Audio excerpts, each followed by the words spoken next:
A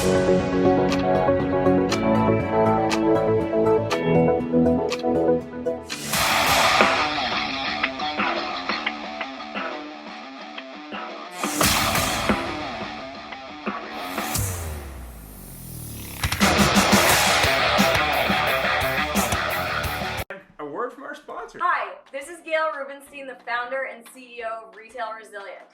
Car dealers all over the country love working with us, and let me tell you why. We have two product solutions that they absolutely love using. The first product solution is a Facebook and Instagram school where we build out a curriculum for salespeople and managers.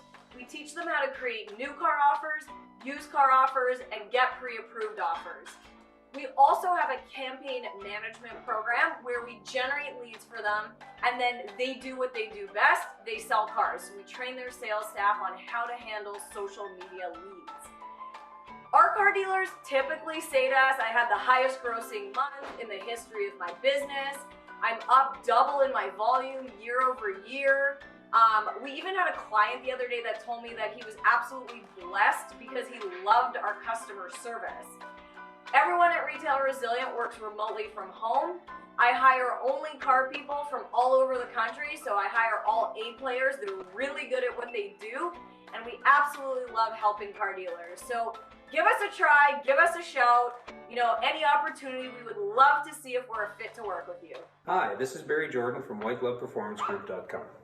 I'd like to take a few moments of your time to share how we can make you more profitable.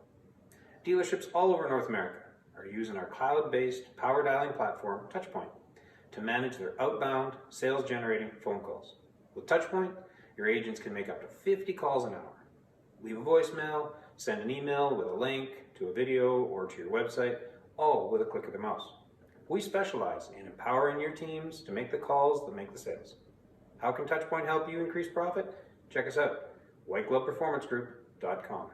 Hi everyone, I'm John Latka from Automotive Business Solutions, where we help dealerships build more productive and proactive by-appointment sales cultures through our Performance Management Partnership Program.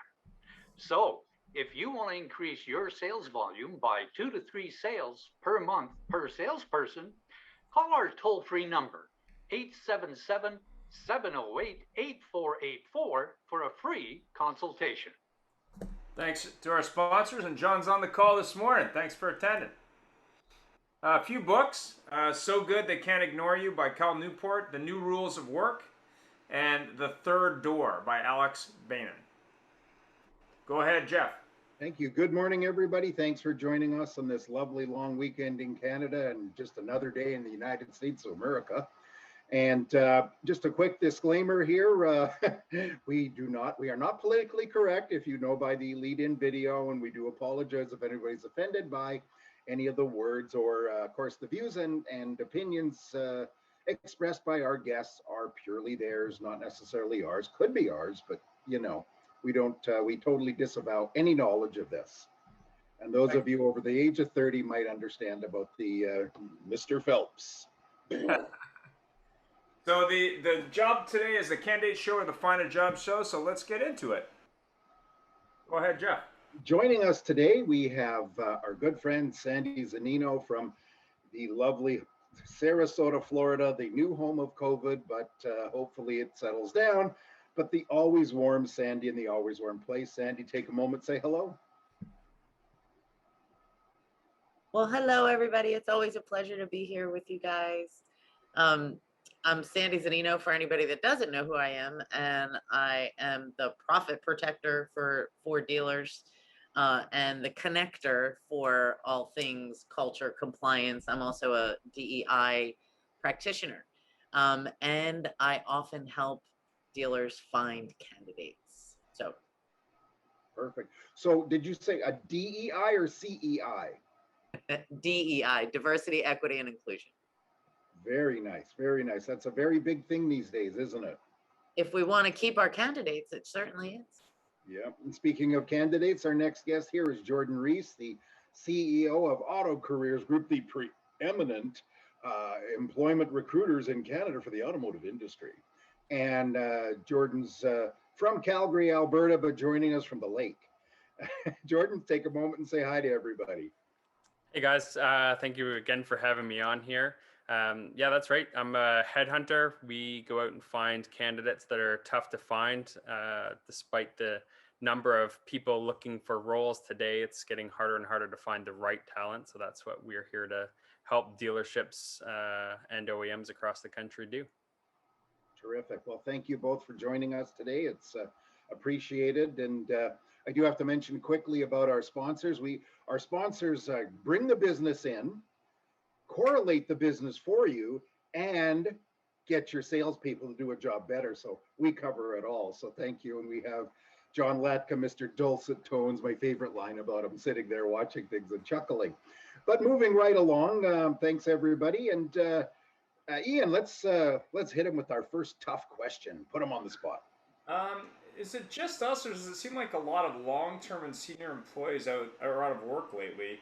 Or is it just true? Is it just our imagination? I know there was a lot of stuff in the news about Dealer Socket last week, Sandy. I'm sure you saw it, as did Jordan.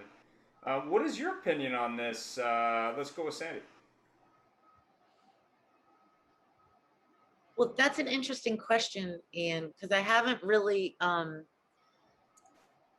seen that a lot of high level, except for the dealer socket thing, which, you know, like that was, I think a lot of people in our industry really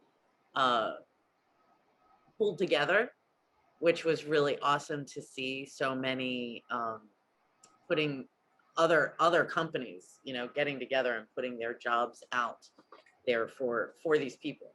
But I haven't really seen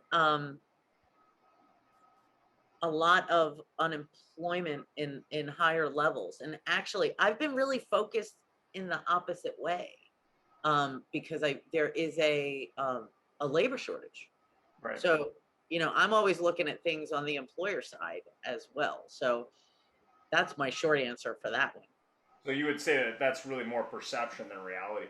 I feel like I don't know. One thing if it is perception is as it is, right? So I'm a big one for, like, you know what, I'm not really sure about that. So let me go research. I'll Google while Jordan answered. Go ahead, Jordan. And it could very well be very different south of the border. What I've seen in terms of some of the big moves here is more of alignment in terms of the income. Some incomes had really crept up, and I think some of the employers are taking the opportunity to scale that back a little bit, refocus. I think when companies expanded, they weren't thinking far enough out as to what their compensation plans were actually going to equate to down the road. And then when they got there, it was a uh-oh moment. And this is just a revamp of that, in my opinion. That's a great answer. I mean, I'm on a show on Fridays about everything used cars, and there's a lot of discussion around revenue. And I guess there's probably a lot of discussion internally with dealer groups about compensation as we have, you know, faster turns for cars. So maybe that's part of it too, I would guess. Go ahead, Jeff. Yeah, well, you know something, it's a very interesting point too. And, you know, I think when we talk about senior people, it doesn't necessarily mean executive level or that sort of stuff. It's people who've been doing it for a long time, is what we have noticed seem to be out of work and can't get a job. And maybe it's somebody that's, you know, isn't 28 and, you know, fresh faced and that sort of stuff. But, and the reason that sort of hits a note is the fact that we are seeing that some of these people are out of work, but they're not accustomed to how to find a job. And actually, before I ask you guys this, Jordan mentioned something in our pre-discussion before we went live, that in some places they're getting a lot of applicants for jobs for people who are just trying to prove they're looking for a job, but really would rather stay in assistance. So what do you think of that, Jordan? I mean, you brought that up, so I'll hit you with that first. Well, unfortunately, it shows a lack of motivation on those individuals' parts if they're willing to stay at home on that assistance and just barely make it by and pay their bills. In my opinion, and this could come back, but it's a failure on the government's part to keep people and get them back to work and get the economy going at the moment. It seems like they want to keep them on that social assistance program. The longer, the better. Well, in Canada, Sandy, we all know we're going to have an election soon, but they haven't called it. It's unlike the States, where in the States you have your election on this day and you can't change it. And it's been written like that for years. In Canada, it's called, the popularity poll is high. Why don't we have an election? It cost another 60 million, $100 million just because, But it is very true that we see that down there, Sandy. What are you seeing? Because we know the new federal government's really building up on assistance. Are you seeing that with lower positions then? Well, there's been a lot of talk about that. However, every state here in the United States has the ability to do what they want, and a lot of states did phase out the federal aid for unemployment, right? So that kind of while I do believe that there are some people who were just making more money on unemployment, those are, there's still people who get paid $10 an hour, right? It's not so, if they can do it, they're doing it. There's another side to this that some candidates have done while they've been on unemployment throughout the pandemic, and perhaps they've upskilled. Like, this is one of the things that I'm seeing. Candidates have, I know a few people who went back to school and got their degree, like finished their degree while they were home and on unemployment. Or took some other personal development classes, personal and professional development.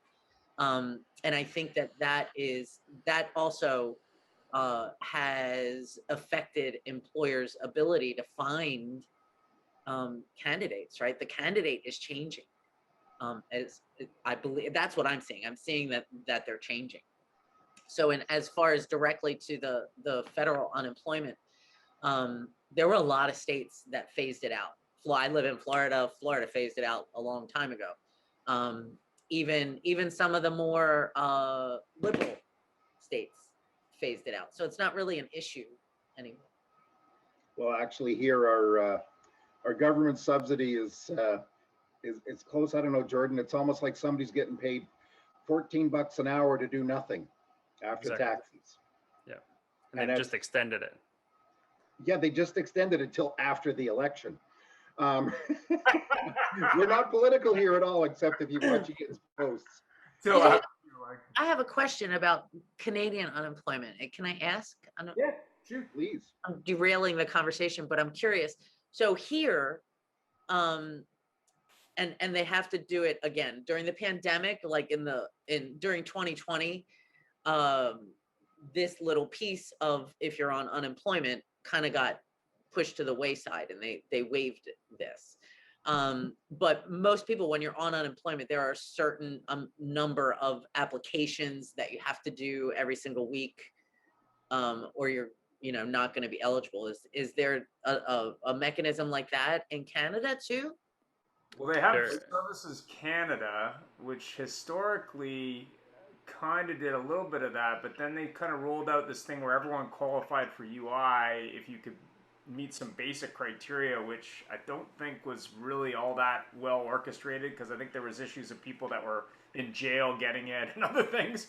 But Jordan can probably speak more to that than me. So go ahead, Jordan.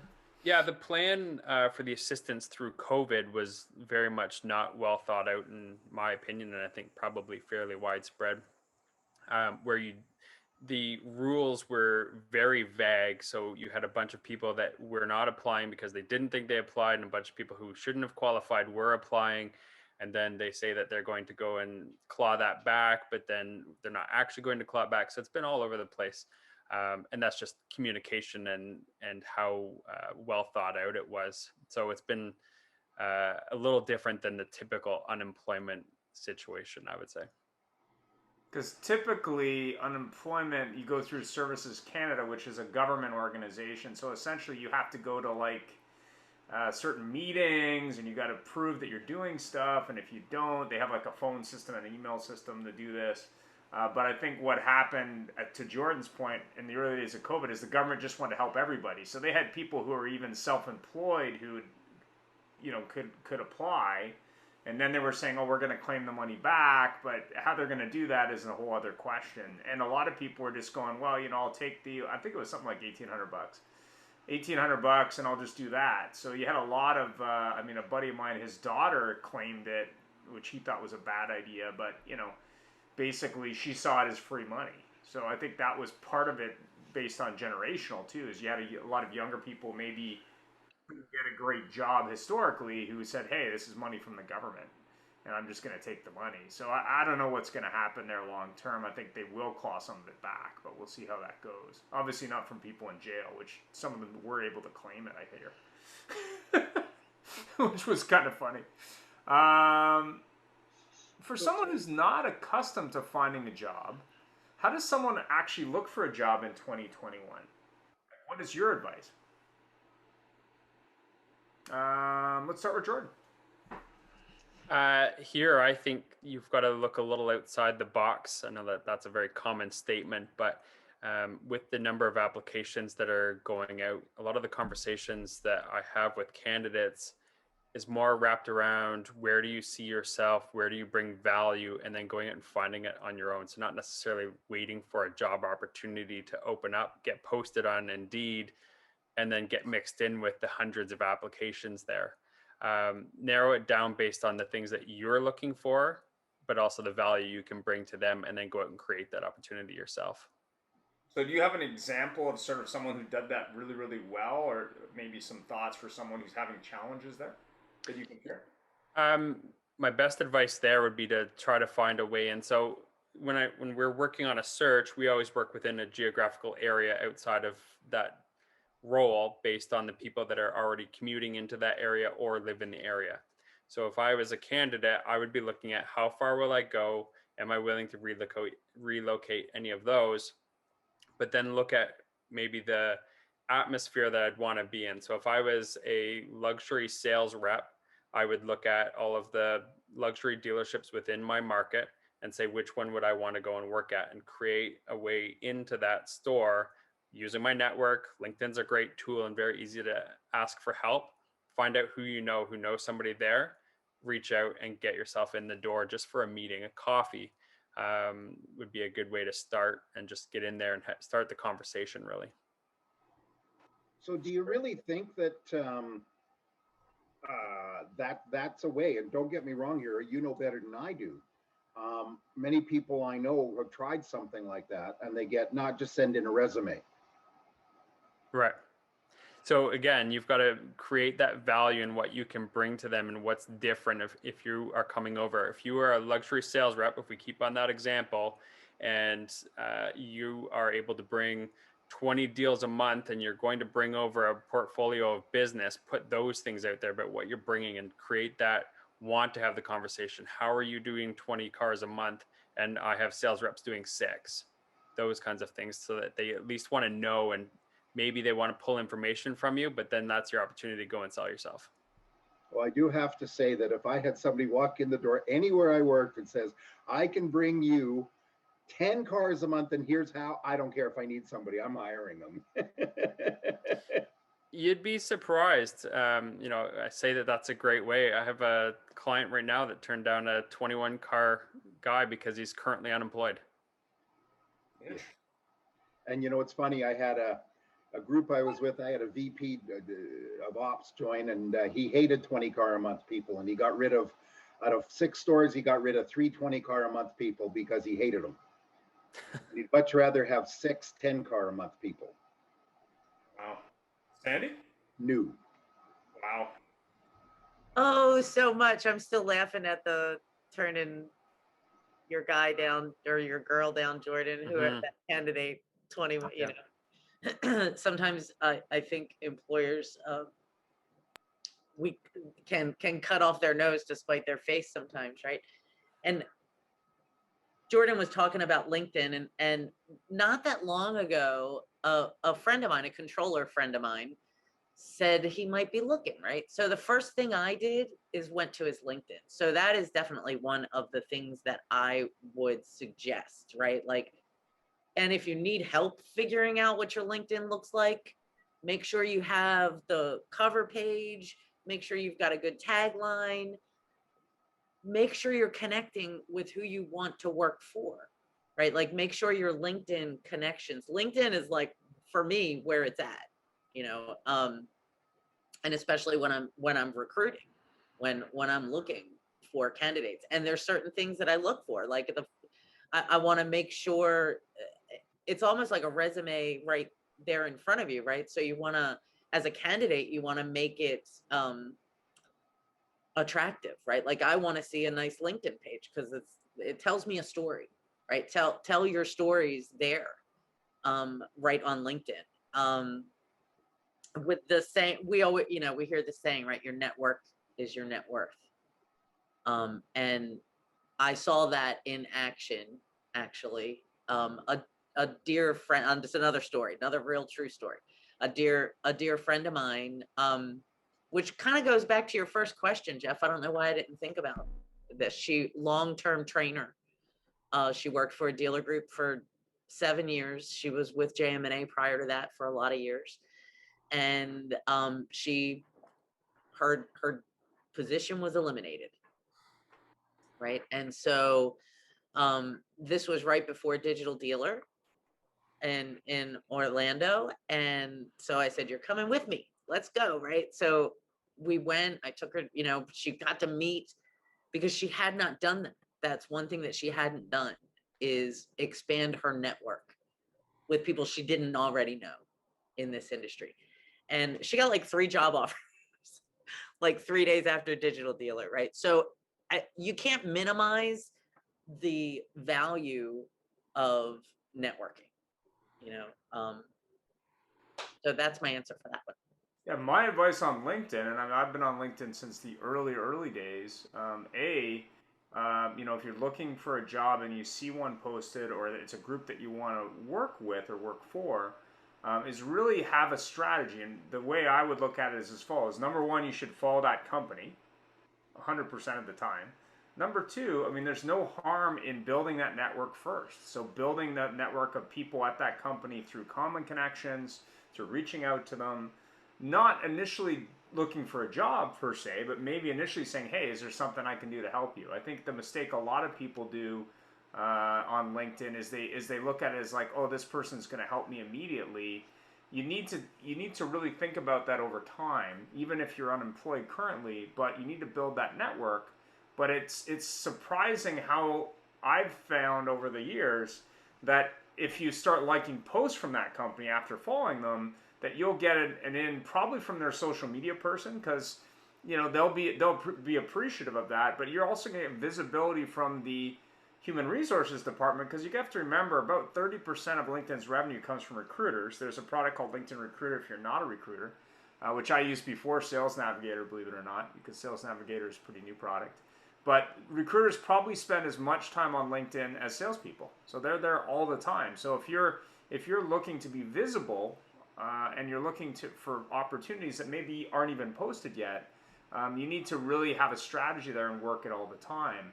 But more importantly, you're probably going to have common connections if you've been on LinkedIn for a while to those people anyway. And building that network in automotive also could include just being parts of different automotive groups. There's a lot of different automotive groups, whether it be on Clubhouse or LinkedIn or elsewhere. But LinkedIn is a very good source for finding opportunities, but more importantly, exposing ones that maybe aren't even listed yet. So that's a good tip for me anyway. But go ahead, Jeff. So what's the best area of opportunity for people looking for a job in the car business today? So Jordan, we'll go back to you because Sandy just spoke. Sure. I mean, there's a tremendous amount of opportunity out there, in my opinion, to really start to show your skill set.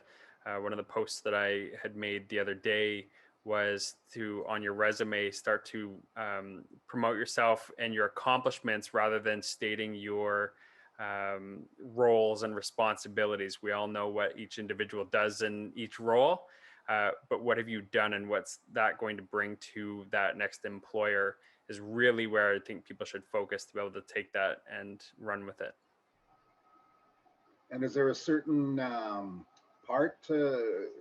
certain area of the business that's got more opportunities now than others? Is it service? Is it sales? Is it admin?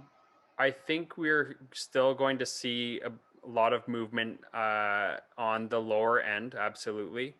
But in my opinion, September, we'll start to see even more shift in the senior level as they really start to figure out, coming out of all of the shortages and the lockdowns and everything else, we'll start to see that movement that's been pent up over the last 18 months. Yeah, that makes sense. And I guess a lot of people during COVID looked like superstars just by being at work. That has definitely happened.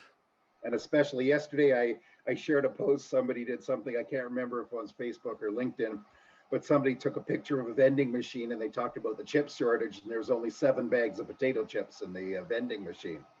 So it's the Frito-Lay shortage. But with the chip shortage too, you know, you can go to who the powers that be and say, look at the grosses we've got, because wow, you know, a buddy of mine's in a Ford store and they have 4 F-150s last month. Right. And they got nearly 10 grand gross on each truck. And they all Right. thought they were superstars. But there's only 4 sales guys now because there's no trucks. Yeah. So, what's your opinion on the best areas of opportunity? Me? Andy. So this is such an interesting question. You know, like Jordan, I think that our industry, there's just so much opportunity everywhere in our industry. I hope that dealers are paying attention to the opportunities that candidates have who have worked retail and are moving over to the vendor side, right, in tech. I hope that dealers pay attention, are really paying attention to this, because the pay's better, usually the hours are better. I mean, like, there's you know, it worries me because we are always looking for technicians, right? We know that technicians, we know that that's a huge gap there, right? We've got, I don't know anybody that's not looking for techs. And the business is coming, you know, but we don't have the people to fill it. Sales, always looking for sales and F&I, you know, that's always important. And it's those people who are sometimes moving over to tech. So for that, I think that there is, I mean, every area there's opportunity. I'd like to, I think an interesting thing that I see happening is that there's more focus at a lot of dealers that I see on human resources, which makes my little heart happy, right? That there's some profit protection going on there. So there's opportunity there too. So profit protection on HR. Can you explain that a little bit? What you mean by that? That's what I view what I do. Part of what I do is help dealers protect profits through compliance, right? And through HR knowledge. And the reason that I do that is because way a long time ago, over 20 years ago, there was a defining moment in that kind of made me do what I decided to do. When I saw that if I had a little bit of knowledge, the dealer I was working for had a loss of profit there was zero bad intent, right? There was one little piece of information that this dealer did not know, and it caused later down the road, a wage and hour suit that they lost, right? And when that happened, I was horrified, and I thought, okay, that's never happening while I'm around again, because all it was this little piece of knowledge, right? So that's what I mean by protecting profits. When I see lawsuits, when I see dealers lose, hundreds of thousands of dollars, almost every time. I want to say every time, but maybe somebody will find a time where it couldn't have been prevented. But I feel like they could have been prevented through training, through knowledge. Somebody did something stupid that they shouldn't have done, that they should have known about, right? Like it hurts my heart the hard part about our industry is that the dealer can have that pain point, and then the next month they can have a great month and they forget all about that, like kind of like the alcoholic who stops drinking a couple of days and feels better.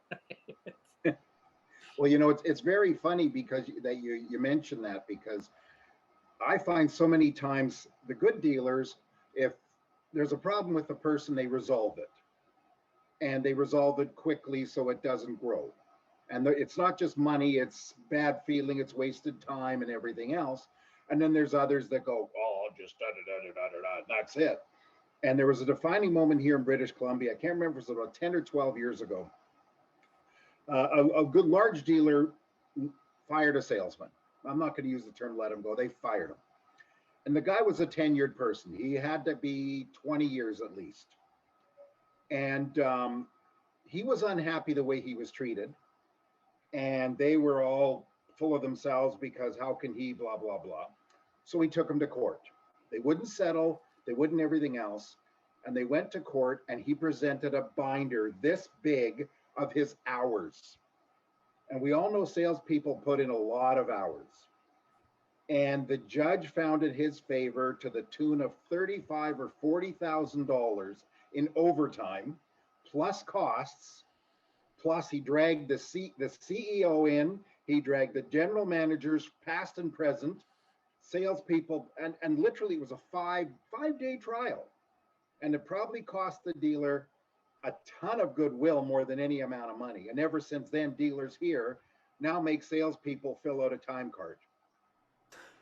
So it's very interesting. Okay, everybody should fill out a time card or clock in and out. I don't care what your position is. That's my little HR tip for the day. Punch in and out, even if you're F&I, you're on. Everybody should punch in and out. And you know, Jeff, that story is a common story, and I'm sure that the legal fees for a 5-day trial was more than the settlement. Oh, way no more. question. Because the dealer's not going to bring in an articling student, right? They're going to bring in their lawyer, which is $500, $1,000 an hour, and you know, their HR expert, blah blah blah blah blah. So, Jordan, what's your opinion on that that general thing we just talked about? Again, there's a ton of opportunity for people like Sandy that have that knowledge in the HR worlds. So many are without it, and the amount of things that we have seen that have cost dealers money for just a simple lack of a small piece of knowledge, like you said, Sandy. It's quite shocking sometimes. And we had an instance where the dealer ended up calling us when they were looking to replace somebody. And I said, why didn't you call us first? And they actually had their HR and lawyer draft up the letter that cost them a 6-figure settlement. Quite surprising. I know, Sandy, I see your face. So yeah, there tons of opportunity there to be on the right side of that HR. The cost of turnover alone, let alone lawsuits, it's astronomical. So getting on the right side of that could also help be more productive in the future. And it's funny, you know, probably the lowest cost of that entire thing, Jordan, was the HR person. Right. So, Ian. Yeah, I mean, it's kind of interesting you bring it up, because there's you see this. We had a recent purchase in Canada. Lithia Motor Group just bought the FAF Group, which is a pretty large national group in Canada. Not large by US by any means, but a lot of high-line dealerships. So it'll be interesting to see how that changes the landscape, because Lithia, I think, pre-purchase is about 280 stores. The FAF Group, I think, is 19 stores, but they also own the McLaren franchise for Canada. Rumor is that Lithia is on the market to buy more dealer groups, and there is also discussion that Mercedes-Benz Canada is in process of selling the dealerships that they own corporately in Toronto, which is rumored to be about a $500 million purchase. But it's going to be interesting to see how Lithia adapts their process-driven approach to the Canadian market, specifically in the Highline dealerships, because FAF has a lot of Highline dealerships. But I'm really curious as to how that impacts other groups in the Canadian market, like Dilawri, that was the biggest group in the country at 80 stores, competing with a group that has 300-ish stores. So that's going to be interesting. But, you know, what do you think is, how should someone respond to a job posting? Like, I mean, you see all these postings to the point, and I think I saw Jordan's article, where even the postings in some cases are cut and pasted. There's not really a lot of difference. Like, you'll see these ones like, oh, you know, sales manager or whatever it is, and it's like the same one you saw last week, but they're not saying what dealership or dealer group or whatever. But in the Canadian market, it's kind of funny because there's not that many groups, so it's pretty obvious who those people are. But how would you respond to that? Would you reply to the link, call directly, carrier pigeon, do something different? How would you do that if you were applying? Maybe Jordan can start. Sure. Again, at the moment, this would change from pre-COVID. Right now, you have to be able to get in touch with them. Sending your resume isn't going to stand out these days. And now with things opening up, if you can get in that door even and start the conversation, a phone call, LinkedIn, those are going to be more effective methods than simply blindly sending your resume over there to get buried in the hundreds and hundreds of resumes that they are receiving at the moment. And this can be very different in the US. I am speaking solely of the Canadian market at the moment. But you really have to do something different. And like I said in that post, you have to state your accomplishments, not what your role was. If they're looking for a sales manager, they damn well know what a sales manager is supposed to do within their store. What skills and assets are you going to bring to them to take them to the next level? That's what they're interested in, and that's what you should be putting on your resume. I got a question. Yeah. Go ahead. Yeah. All right. So most recently, I was doing a little research, and I found that when it comes to HR, a bad hire can cost an average of $15,000, and losing a good employee can cost an average of $30,000. Is that within the realm of the automotive industry, or would that be even higher? Sandy? Well, I think it depends on what especially in auto, it depends on what Depends on position, the role. right? So at technicians, I mean, I think an empty bay costs a dealer, I don't know, more than $10,000 a day, right? Like, so you have to, there's a lot of different ways to look at those Sure. numbers. You know, I'm more simple in how I come up with numbers. I look at cost to hire, like actual hard costs, because sometimes it's not so astronomical. I mean, you can look at all the studies and you'll find, you know, the average dealer turnover costs them $1.2 million. They got to sell, you know, 100 cars a month extra to pay for their turnover. And sometimes I think that while those numbers could probably be defended, sometimes I think that those numbers are so big that dealers go, oh my God, I can't, it's too big. You know, it's too much. It's overwhelming. So they just keep doing the same thing that they've always done, which is the definition of insanity, right? So Right. I always look at the cost to hire. What are you spending on recruiters? What are you spending for Indeed? What's the average? How many people are interviewing each candidate? You know, and what's the average hours? And I do a little workshop with that. And I've done that in dealerships, and the managers figure it out, hard numbers that they've spent. I'm like, what would you do with that $80,000 that you like? Could you think of something else to do with it? You know, so I don't know if that answered the question exactly, John, but it's definitely an interesting topic. Turnover costs a lot. Yeah. And so do bad hires. Bad hires could really, we could do a whole show on how ill prepared most automotive managers are to interview, which is why they need people like Jordan to actually do some behavioral interviewing and find out, dig a little deeper. You know, I think in Canada and the US, it's pretty much the same. Managers They know from the minute somebody hits their door, they know deep down if they're hiring them or not. They've made their decision. And I've been doing this for longer than I want to say anymore, and it hasn't changed. No, I agree with you. The other question I have is, of course, the biggest challenge apparently that recruiters have or businesses have is retention, and the other one is recruitment. So I guess where we're missing the boat is the business of having in place those things that are going to help us retain the people that we hire. Right. And I'll take that one, Sandy, first, if you're okay with that. Retention is huge, and it all goes back to that same turnover cost and having bad hires.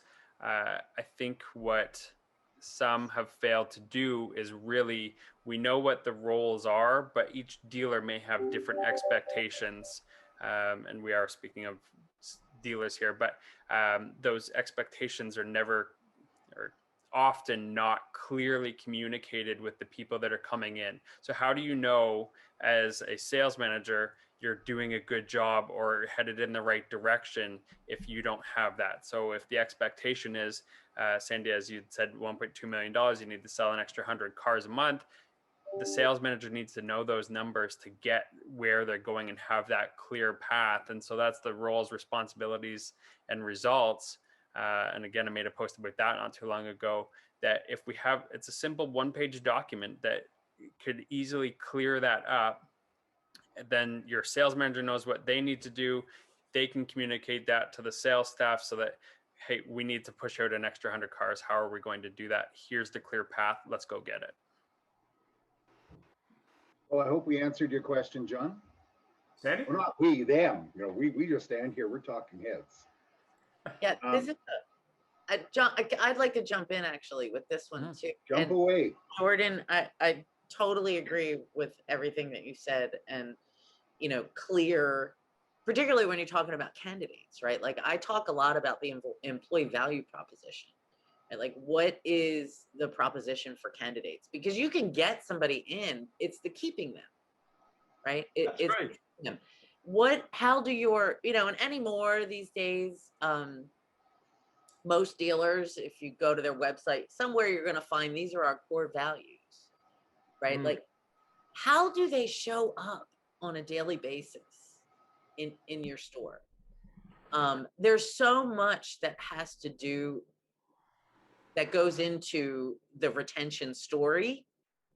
Absolutely. I think, and it starts with culture, and also, I mentioned earlier that I'm a diversity, equity, and inclusion practitioner. The sense of belonging that employees feel when they come to work for you is the reason that they're going to stay. Right. So we've been talking, our industry as a whole, I'm sure it's the same in Canada as it is here, right? It's got to be. We've been talking about high turnover numbers for as long as we've been around. Yeah. We've been talking about it and talking about it. And instead of putting a Band-Aid on it, and I think that this is really important for the survival and our industry to thrive, right? Is really digging down deep and getting to the bottom of that, and for each employer to look at their value. Why? Just like, I think that to answer one of the other questions, right? Like, I think that candidates, like Jordan was saying, talk about your skills, talk about, I feel like a why me document, right? Like candidates can make instead of a regular resume, like, why should you hire me? And this is why you should hire me, because I'm great at this and this and this and this and this. Employers and dealers need to do the same thing. Why should you come and work for us? Right. Why do you want to come and stay for us? What's the differentiator? And really live that stuff. And then we can talk about onboarding. Right. Well, what onboarding? There's a great article that I posted this morning. I read it. It's on Netflix, and their process. And one of the things that was very interesting from reading the article, and I posted it this morning, so you can definitely check out. If you need the link, let me know. Was they talked about how if you're not the best at what you do, we're going to replace you. And I thought that was kind of interesting, just from a strictly a cultural point of view of the company. But it's a really interesting article because it also talks about feedback, which I think is something that we don't do well in a lot of industries, including automotive. But also just setting that standard, which actually threw me back to what Jim Pattison did 20 years ago, where he actually, fired the worst performer, not because it was good or bad, but because the industry just wasn't for them. That was his point of view. And it was kind of interesting that Netflix has this kind of planned obsolescence viewpoint. But at that's least not new. Know where they're at, right? Right. PricewaterhouseCoopers is the same thing. If you're not promoted within 3 years, you're out. Yeah. Well, can you imagine somebody looking for a job and they look at this ad and they go, oh, that's an interesting company. Oh, wait a minute. We're going to fire you. That's what I read from that. And if you're not the best we're hiring, you're gone. Well, read the article because it's very interesting in why. The why behind it is very interesting. But go ahead, Sandy. And well, you have to, I mean, we might think, or you might think that, Jeff, but you have to look at the success of those companies. PricewaterhouseCooper has both companies. It's funny, Jordan, that you mentioned that one, because both companies have amazing DEI programming. Right. Both of them, right? And they have high retention. They may say that they expect a lot. You know what you're getting into going in. Yeah, it's clear at the front. Right. That's very true. However, when the ad says that, Well, in my opinion, that keeps good people away. It's not part of the ad, though. It's part of the presentation they give you when you go in for a job interview, or whether you're hired or onboarding or whatever. But the article is really interesting because it combined that with radical candor, which I think is one of the better processes out there, but also really at least telling you what the expectations were. I think where we fail a lot in every industry is you go and work for someone and you don't know what the expectations are. And they pointed out that in the article where they said, well, you'd think employers want to make it a safe place to work. And that sort of goes against that. But the reality is what they're doing is setting that expectation that they only want the A players. They don't want the people that aren't willing to put in the work or aren't the best at what they do. And to me, that basically just says they have a really high standard, which actually probably attracts more employees than it pushes away. The other thing that probably attracts employees is that I am sure that both of those companies, PricewaterhouseCooper and Netflix, clearly lay out how they're going to help the new candidate who they've hired for the job that they're qualified for, right? Because they're going to hire who they think is the best for that job. So you're going to keep your job, but then you're going to move up, and we're going to help you get there. Because we're going to give you training. We're going to give you all the tools you need to meet our expectations. Like, I have a question for you both. And Jordan, I'll get you to answer this then. Who in the automotive industry pops up to your mind that does exactly what Sandy just said? So Sandy, actually, you're laughing. I'll ask you. Not exactly, close, similar.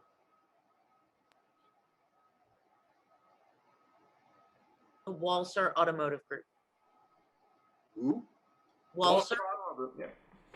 Yep. Walser's got a good, like they're very forward thinking and progressive in their talent acquisition process and what they do for their employees. What about Hendrick Automotive? I mean, they have very process-driven approaches. Nah.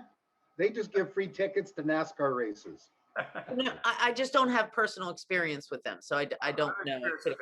I would say they're very process driven, and they're very driven on getting the best and making sure that the process is there. So I would recommend Hendrick in the U.S. market for that. Jordan, your opinion in Canada, who expresses that and helps people? I think that when we were speaking about opportunity, that's probably a major one there. I don't think I wouldn't name anybody as being the best in the country with it, especially at the large scale groups. It seems here we are much more independent. We see a lot coming out of the US where it's very group focused, where north of the border here, we're very individual. Each franchise dealer is doing their own thing, and that's right through to the Dilawri group. Each store's left to their own device to do their own onboarding and everything. There's no real overall corporate culture that flows down through the dealerships. You know, it's Even a with very like good Auto point. Canada and stuff, you wouldn't say they have that viewpoint? I would say that I would put them at the higher end of the scale, but I still wouldn't name them as having it nailed down yet, as the groups in the US do. Boy, do we put you on the spot, huh? And they're a client. I hope that they don't see this. He doesn't watch us. He doesn't. No, I'm just kidding. I'll send it directly to Paul Anthony right away. He can trickle down. You know, it is very funny because Sandy, and we're running out of time, but you mentioned something too that I love. And you ask any manager in any car dealership, and they will say, very few of them will say, yeah, I don't know how to hire people. I'm not really good at it. They'll all say, yeah, I can tell you a winner the moment I see him. Yeah, right. I'll never forget how many times I sat in my desk and, you know, they came up, I was hiring somebody, and I looked out the window and I go, nope, they ain't going to make it, or yep, they're going to make it. And you end up hiring them or not hiring them based on that decision. And definitely hiring processes. And Sandy, you actually mentioned something else, not meaning to derail that comment, onboarding. And, you know, I worked for a group where the rule was the GMs onboarded every employee. They spent between 2 and 4 hours the morning of their first day going through everything, making sure the forms are filled out. Was terrific, except for one thing. There was only one GM doing that on every hire. And that was multiple stores. I was the GM, of course, but I mean, that's like, to me, the idea is right, but it's super inefficient, right? Like onboarding is not rocket science. You know, first of all, you can have an hourly employee who happens to be a cheerleader for your company, right? You want somebody who's like so happy to work for you that when they greet this new employee coming in the door, they're like, hi, I'm happy to see you. Welcome. You know, and they go through the dog and pony show. The GM doesn't need to be getting the paperwork. The GM should come in and make an appearance. Yeah. And say, hey, I'm your GM. Where are you? Tell me a story about yourself. You know, what's your favorite hobby? Find out something about employees, right? Another group that does onboarding really well is Liza Borges group in CMA. Yeah. They do a great job with onboarding. Yeah, that's hilarious, Jeff. How many people have, you know, dealership they know who the GM is and have never met him? Excuse me. Lots of women now. They just see this person walking by and the person goes by. One good thing, I don't know if you've ever heard of Jim Pattison, Sandy, but Jim Pattison's a large dealer group, but literally the largest privately owned company in Canada. Probably, Ian, what would you say, $150 billion a year company?